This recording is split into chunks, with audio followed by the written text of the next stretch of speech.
With world events this week, I find my attention being focused on thoughts and feelings about power. Is it just me, or do you see a world in which power has become synonymous with control? I see this as old power. It's rooted in fear. It peddles the myth that neat, clear solutions provide a simple, optimal, right answer.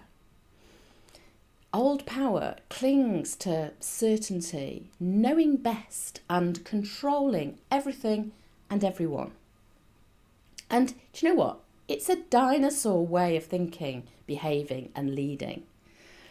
And every cell in my body signals to me that a bleak future beckons if we choose more of the same old power.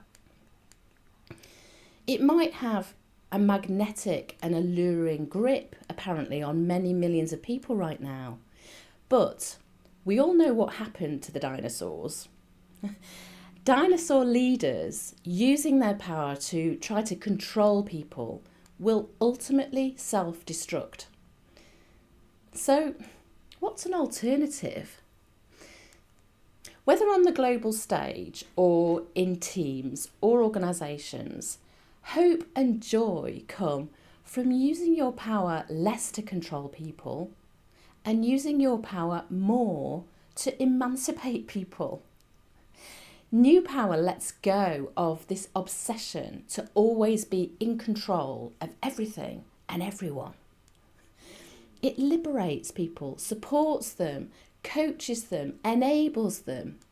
It empathises, it emboldens, it guides people, it shares, it challenges, and it loves people with our human imperfections and amazingness firmly centre stage. So you might be thinking, oh, this sounds soft and fluffy and lovely. Yet, new power is no walk in the park because it involves unlearning patterns of thinking and behaving that we've possibly become very attached to over many years. It's courageous, it's energising, and it's ultimately liberating.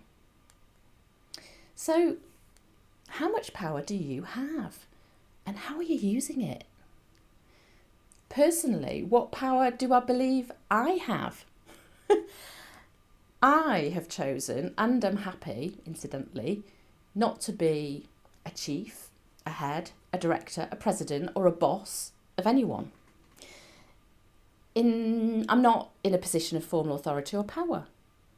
I've chosen and am happy not to be the current or former CEO of a major company or a public service, not to be a university professor with guru status, not to be a thought leader with an international reputation, not to be rich, not to be famous. So, without these conventional vestiges of power, how on earth do I think or believe I can make a difference to anything? Well, here's the thing. Whatever your role or purpose in life, if you think you have power, or if you think you don't, you're probably right. For many of us, power can sometimes feel, can't it, like a huge and somewhat overwhelming aspect of life. Huge because it affects so much in our human interactions. It can make a big difference, positively or negatively. And overwhelming because it's hard to know sometimes, isn't it, where to start in making sense of your power.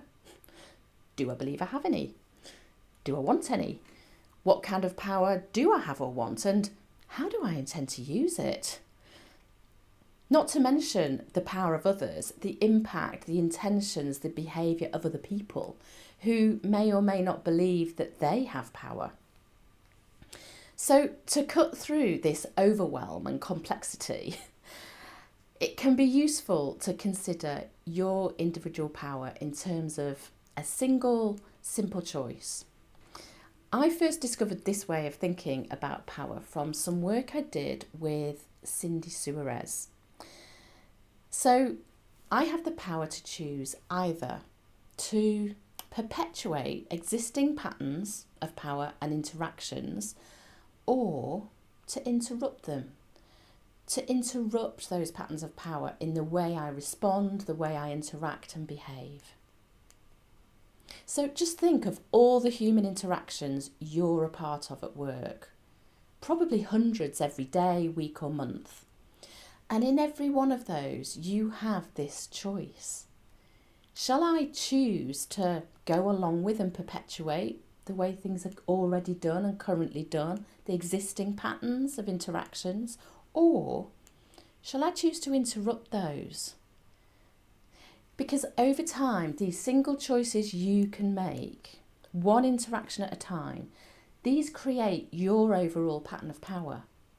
And in this way, you contribute to the power dynamics. One of the things I hear all the time among leaders, team members, colleagues at work is, yes, but I don't have any choice. And when people say this, I've discovered that often what I find they're really expressing or feeling is, yes, but I don't want the discomfort or the consequences of making a different choice. When people tell me, I have no choice, Jeanne, and believe that they lack power, then sometimes I get the sense that they're a bit scared of what they would do with their power if they chose to believe they had any. By learning to find and own and use your new power, you'll be less scared of yourself, of others, and of the dinosaurs. Together, we can be the culture change. Join us, and I'll look forward to connecting with you again really soon.